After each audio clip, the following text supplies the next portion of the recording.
Assalamualaikum warahmatullahi wabarakatuh. Assalamualaikum warahmatullahi wabarakatuh. Assalamualaikum warahmatullahi wabarakatuh.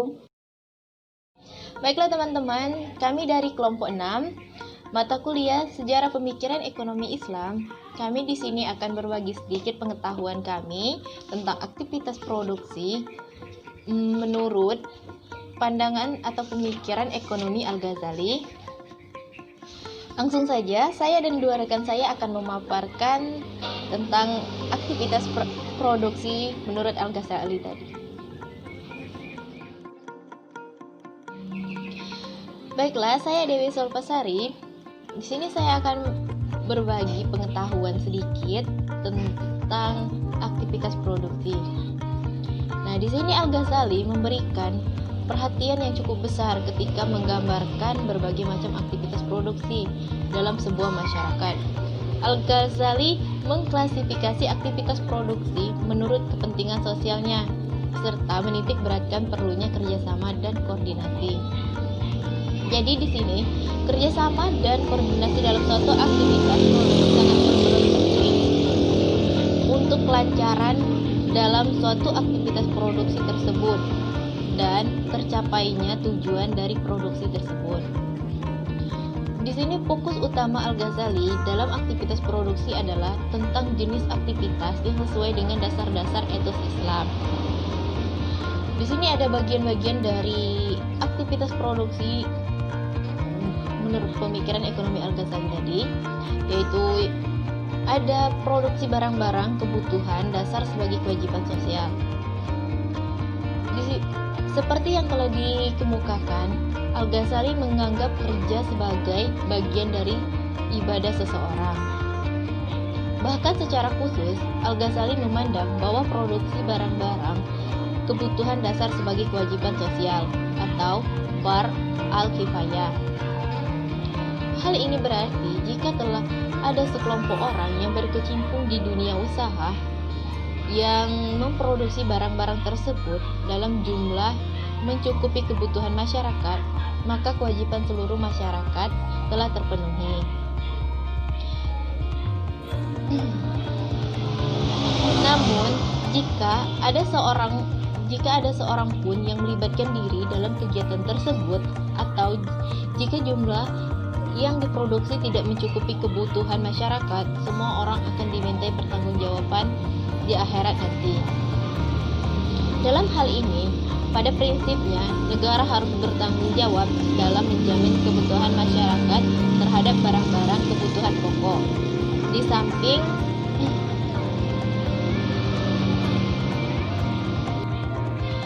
samping itu, Al-Ghazali beralasan bahwa ketidakseimbangan antara jumlah barang kebutuhan pokok yang tersedia dengan yang dibutuhkan masyarakat cenderung akan merusak kehidupan masyarakat. Baiklah, itulah pemaparan dari saya dan akan dilanjutkan oleh rekan-rekan saya. Saya Tuta Nepitasari akan melanjutkan pemaparan tentang aktivitas produksi pada bagian hierarki produksi. Klasifikasi aktivitas produksi yang diberikan Al-Ghazali hampir mirip dengan klasifikasi yang terdapat dalam pembahasan kontemporer, yaitu primer, sekunder, dan tersier. Secara garis besar, ia membagi aktivitas produksi dalam 3 kelompok. Yang pertama yaitu industri dasar. Industri dasar yaitu industri-industri yang menjaga kelangsungan hidup manusia. Kelompok ini terdiri dari 4 jenis aktivitas, yaitu agrikultur untuk makanan adalah suatu upaya untuk memproduksi atau membuat makanan, pangan, serat, dan hasil lainnya dalam bidang pertanian yang memerlukan tenaga manusia. Tekstil untuk pakaian adalah suatu bahan yang berasal dari serat yang diolah menjadi benang atau kain, dan benang tersebut nantinya sebagai bahan untuk pembuatan busana, baju, dan berbagai produk kerajinan tangan lainnya. Konstruksi untuk perumahan adalah konstruksi perumahan, suatu kegiatan membangun dan merancang sebuah perumahan lengkap dengan sarana dan prasarana. Dan aktivitas negara, kegiatan yang dilakukan oleh negara dalam bidang ekonomi dengan maksud untuk memajukan perekonomian negara. termasuk penyediaan infrastruktur khususnya untuk memfasilitasi produksi kebutuhan barang-barang pokok dan untuk meningkatkan kerjasama dan koordinasi antar pihak-pihak yang terlibat dalam produksi. Yang kedua yaitu aktivitas penyokong. Aktivitas penyokong yaitu aktivitas yang bersifat tambahan bagi industri dasar, seperti industri baja, eksplorasi dan pengembangan tambang, serta sumber daya hutan. Yang ketiga, aktivitas komplementer. Aktivitas komplementer berkaitan dengan industri dasar, seperti penggilingan dan pembakaran produk-produk agrikultur.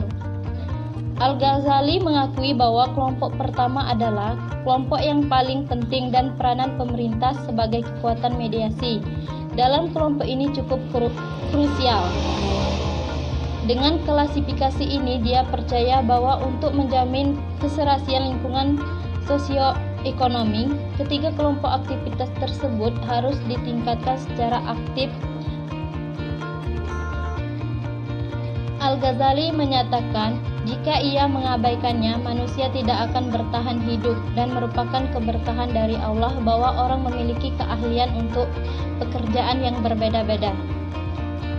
Baik, itulah pemaparan dari saya dan akan dilanjutkan oleh rekan saya. Saya Yolanda Azela. Baiklah, di sini saya akan menjelaskan materi ekonomi, yaitu menurut Al-Ghazali, menurut pemikiran Al-Ghazali yang tadi sudah dijelaskan oleh Tetap dan Dewi, dan sekarang saya melanjutkannya, yaitu saya yang akan menjelaskan tahapan produksi dan spesialisasi dan keterkaitannya. Penjelasannya, Al-Ghazali juga mengakui adanya tahapan produksi yang beragam sebelum produk tersebut dikonsumsi.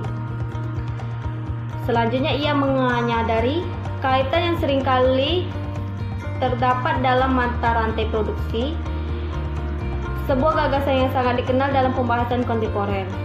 Berkaitan dengan hal ini, ia menyatakan petani memproduksi gandum, tukang giling mengubahnya menjadi tepung, dan tepung tersebut dirubah menjadi roti. Dan ia juga menjelaskan tentang saling ketergantungan dalam produksi. Ia mengemukakan selanjutnya pandai besi membuat peralatan cangkul bagi petani, dan tukang kayu produksi peralatan yang dibutuhkan oleh petani. Hal yang sama berlaku bagi mereka yang terlibat dalam produksi peralatan dan pemangkas dibutuhkan untuk produksi bahan makanan. Tahapan dan terkait produksi yang beragam memasyarakatkan adanya pembagian kerja, koordinasi dan kerjasama. Al-Ghazali memberikan gambaran yang jelas mengenai hal ini, yaitu pembersihan, pencampuran, dan pemasakan sebelum dapat dikonsumsi. Al-Ghazali menguraikan argumennya dengan menggunakan contoh, yaitu jarum, senada dengan contoh pabrik penelitinya Adam Smith 7 abad kemudian. Bahkan jarum yang kecil itu menjadi berguna hanya setelah melewati tangan-tangan pembuat jarum sebanyak 25 kali. Setiap kali melalui proses yang berbeda-beda. Ia juga menawarkan gagasan mengenai spesialisasi dan saling ketergantungan dalam keluarga, walaupun menitikberatkan kerjasama dan koordinasi. Al-Ghazali mengakui perihal lingkungan yang kompetitif ketika aktivitas ekonomi berlangsung. Bila orang hidup dalam suatu masyarakat dan keinginannya terhadap bagi hal timbul, akan ada perjuangan untuk memenuhi keinginan-keinginan tersebut. Ada persaingan, tapi keseimbangan dapat juga melalui penggunaan kekuasaan dan pemeliharaan keadilan. Ia menggunakan kata persaingan dalam istilah yang lebih luas daripada penggunaannya di masa sekarang dan menyatakan bahwa persaingan pada umumnya tidak terkutuk atau dilarang. Lebih jauh, ia mengidentifikasi 3 tingkatan persaingan, yakni persaingan yang wajib, yang disukai, dan yang dibolehkan. Dalam hal ini persaingan wajib berhubungan dengan kewajiban agama dan mereka memperoleh keselamatan. Di samping itu, menarik pula bahwa Al-Ghazali telah mendahului Thomas Malthus beberapa ratus tahun ketika membahas masalah populasi dan bagaimana mengatur pertumbuhannya. Ia menyebutkan sedikitnya dua motif ekonomi bagi pengendalian kelahiran, yaitu beban memiliki keluarga besar dan kemungkinan bahwa beban yang berlebihan dapat memaksa seseorang menggunakan cara-cara haram untuk mencari penghidupan. Namun, walaupun pengendalian kelahiran dapat diterima, atau metode yang disarankan adalah yaitu segama terputus. Al-Ghazali menyatakan bahwa tindakan-tindakan yang didasari motif seperti itu cenderung menempatkan seseorang di bawah tingkatan orang-orang mulia dan pilihan. Oke, sekian, terima kasih. Terima kasih kepada teman-teman yang telah menonton video atau vlog dari kelompok kami, yaitu Pemikiran Ekonomi Al-Ghazali. Kepada teman-teman kami mohon maaf ya kalau video atau vlognya masih berantakan atau kurang jelas dari penjelasan dari kami. Kepada teman-teman jangan lupa di subscribe dan like dan komennya ya, karena tanggapan dan komen dari kalian itu sangat bermanfaat untuk kami. Sekian, terima kasih. Wassalamualaikum warahmatullahi wabarakatuh. Bye bye. Assalamualaikum warahmatullahi wabarakatuh. Wassalamualaikum warahmatullahi wabarakatuh.